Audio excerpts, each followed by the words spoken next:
السلام عليكم ورحمة الله وبركاته. حبايبنا عاملين ايه؟ ان شاء الله يا رب تكونوا بخير. بدأت معاكم هنا بالغدا على طول. هعمل معاكم النهاردة غدا اقتصادي، بس حلو قوي هيعجبكم. وكمان هعمل لهم شوية حمص كده هيبقوا بالليل برضه بعملهم وانا واقفة، بليته شوية وهسلقه كده وانا واقفة وانا بعمل الغدا، وبعدين هبقى اعمله بعد الغدا. معايا هنا كيلو من البطاطس، غسلته كويس وحطيته كده على الفوطة وهقشره. ومعايا هنا طماطم، الطماطم دي هعمل نصها بس وهعمل منها سلطة والباقي هعين. ومعايا كيس مكرونة برضو هسلقه لهم كده على طول.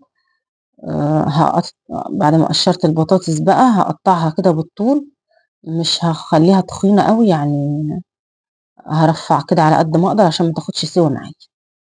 البطاطس دي جميلة قوي يا جماعة واقتصادية كده، وفي ثانية بيبقى طعمها جميل، في ثانية كده بتعمليها.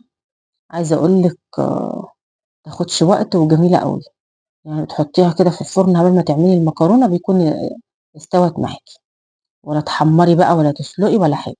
هحط ملح بقى واحط زيت واحط البهارات اللي عندي. ما كانش عندي بابريكا عشان كده لونها ما كانش محمر كده، البابريكا بتخلي لونها احمر كده وطعمها حلو.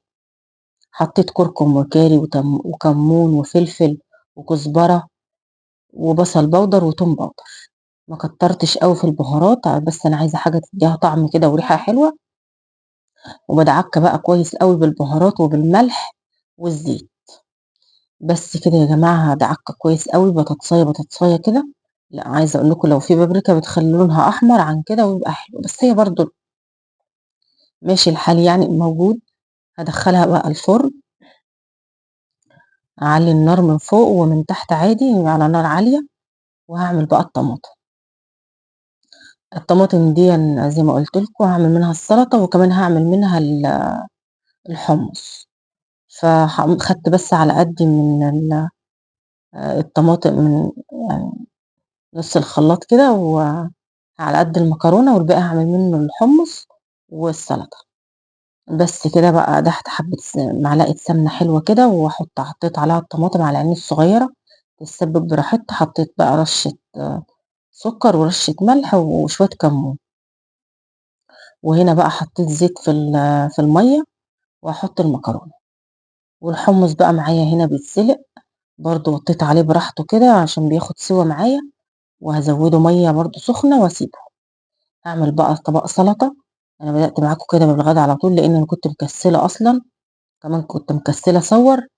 فما رضيتش بقى اطول عليكم فيديو اكتر من كده، وقلت هصور معاهم مع الغدا الاقتصادي ده، ربما حد يستفاد منه. وتجربوا البطاطس. عايزة اقول لكم البطاطس جميلة. البطاطس بالبهارات دي بتحس ان هي متبلة كده وطعمها جميل. ما بسلقش بقى وبعدين اقشر واحمر، لا انا بقشرها واعملها على طول. صفيت بقى المكرونه وسبتها على الحوض، ما عملتش السلطه. وانا بعمل السلطه يعني نسيت احط عليها معلقه سمنه. شايفين يا جماعه لما بتحطش عليها معلقه سمنه بتمسك في بعضها وبتبقاش حلوه خالص. فحطيتها بقى في الطماطم وهي ما اتسبكتش قوي عشان تفك.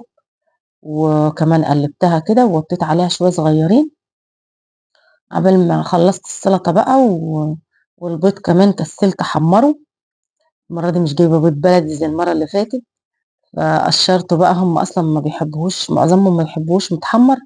أنا بحبوش إلا متحمر بصراحة، بحب أديله لون كده بمعلقة سمنة بيبقى طعمه حلو. بس خلاص بقى مش مشكلة. طلعت هنا البطاطس، شايفين شكلها عامل ازاي، مستوية كويس قوي. عايزة أقول لكم بيبقى طعمها خطير. أنا كنت عايزة أسيبها كمان شوية بس هم مستعجلين. خلاص بقى. المكرونة لازم تبقى على الأكل كده على طول يا جماعة، ما تعملوش المكرونة وتركنوها. لو مش هتاكلوا منها على طول ممكن تعملوا الطماطم وتسيبوها، تحطي معلقة سمنة وتسيبيها على ما قدام الأكل على طول، وانت بتغرفي تحطيها في الطماطم وتقلبيها وتسيبيها دقيقتين واغرفي على طول. بس كده شايفين بقى جمال الغدا. هعمل بقى معاكم هنا الحمص. خلاص بقى حطيت هحط بصلاية وحطيت قرن فلفل حامي، وحطيت برضو معلقة توم كبيرة في كل ده في الخلاط عشان البصلاية ما تبقاش باينة معايا كده. واحط برضو ليمونة، احط عصرة، حطيت شوية كمون. كتري الكمون على قد ما تقدري. وحطيت معلقة كبيرة كده يعني. حطيت رشة سكر هنا واحط الطماطم. بس كده أنا خرجت لهم الأكل وحطيت بقى كله وسِبته يغلي شوية مع بعضنا عقبال ما كلنا، وجيت بقى طفيت عليه. عايزة أقول لكم الحمُّص جميل، يعني ما فيش أحلى أسهل من كده حمُّص. عايزة أقول لكم من برّه ما مش عارفة بيعملوه إزاي، لأ إحنا عاملينه كده في البيت، وكمان نُص كيلو ممكن يقعد معاكِ أسبوع في التلاجة ما يجرالوش أي حاجة. شايفين لونه جميل إزاي مع إني مش مكتّرة الطماطم أوي، وكمان حاطة بقى كمون وليمون وشطة بقى وليمون، أحلى كوباية حمص كده تاكليها، سهل جدًا وسريع كمان ما خدش وقت، اللي ب اللي بيحب بقى من عشاق الحمص يعني. خلاص بقى كده ال كمّلت معاكم بقى الفيديو بالمواعين عشان ننشّط نفسنا كده. عايزة أقول لكم السلكة اللي ما بيغسلش بالسلكة الناعمة دي فايته كتير في المواعين، يعني مش كل مرّة بالإسبونشة، لازم حتّة سلكة ناعمة كده باقطعها كده على المواعين عشان ما في الأرض يعني السلكة لمّا بتيجي تقطعيها آآ بتنزّل برضه نعومية منها كده فالأحسن تقطعيها في الحوض على طول. قطعت منها حتّة كده، ساعات باجهّزها وأقطّعها كده في علبة وأركنها، بس أنا جايباها يعني قريب وركنتها كده. مش كل وقت يعني باغسل بالسلكة، بس أمّا يكون في بقى حلال كتير وبرضه الأطباق والمعالق والحاجات دي باعوز ألمّعها، فباطلّع حتّة سلكة كده مع الفيري. عايزة أقول لكم المواعين بتبقى زي الفل. غسلت بقى الكوباية الأول كده ولمّعتها وبعدين وقعرها من تحت كده، لازم أتَّك عليه برضه كده وأنضّفها. وبعدين البولات بقى والإزاز وصواني الشاي وكل ده، وأجيب بقى الأطباق بعد كده والمعالق والحاجات دي، وبعدين هاغسل الحاجة. أنا ما كمّلتش معاكم عشان ما أطوّلش عليكم. عايزة أقول لكم الفيديو مش طويل يعني، أنا ما صوّرت معاكم كده على طول عشان ما أتأخّرش عليكم أكتر من كده. الفيديوهات الجاية هتبقى جميلة أوي إن شاء الله، كلّها تجهيزات بقى رمضان وحاجات رمضان. كل سنة وأنتم طيبين يا جماعة، اللهم بلّغنا رمضان على خير يا رب، ونبقى مع بعض مع فيديوهات أقوى وأقوى. وما تنسوش الصلاة على سيدنا النبي محمد واللايكات والاشتراكات، وربنا يخلّيكم ليّا يا رب العالمين. خلاص بقى كده شايفين لازم نتَّكة كده بالسلكة، وباحط نقطة الفيري على السلكة، ولمّا تخلص منها كده أشطف المواعين اللي أنا غسلتها وبعدين نبدأ من جديد تاني. لازم نبقى نضاف كده يا جماعة وننضّف كويس أوي، وأهم حاجة قُلت لكم السلكة الناعمة دي بتنضّف المواعين أوي، ونتَّك عليهم كده وننضّفهم ونلمّعهم.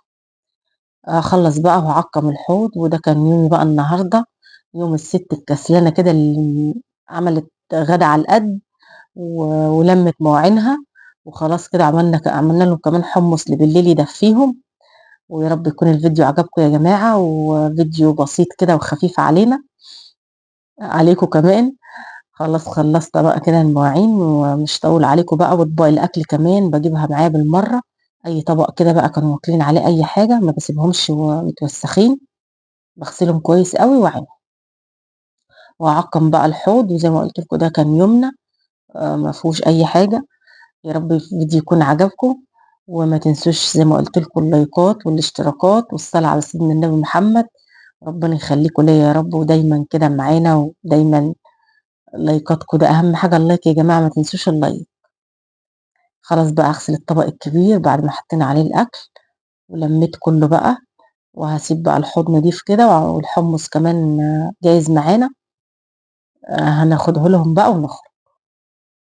أهم حاجة برضه تعقيم الحوض بالسلكة الناعمة دي، السلكة الناعمة بتنضّف كل حاجة. باجيب بقى معايا السيراميك والحوض والخلاط وكُلّه معايا قبل ما أخرج. خلاص كده يا جماعة بقى بالفوطة دي ما باشيلهاش برضه من على الحوض، وباعصُر كده وألِم المَيّة كلّها وأنشّفه. ويا رب الفيديو يكون عجبكم، وما تنسوش تجرّبوا البطاطس والغدا الاقتصادي ده. والسلام عليكم ورحمة الله وبركاته.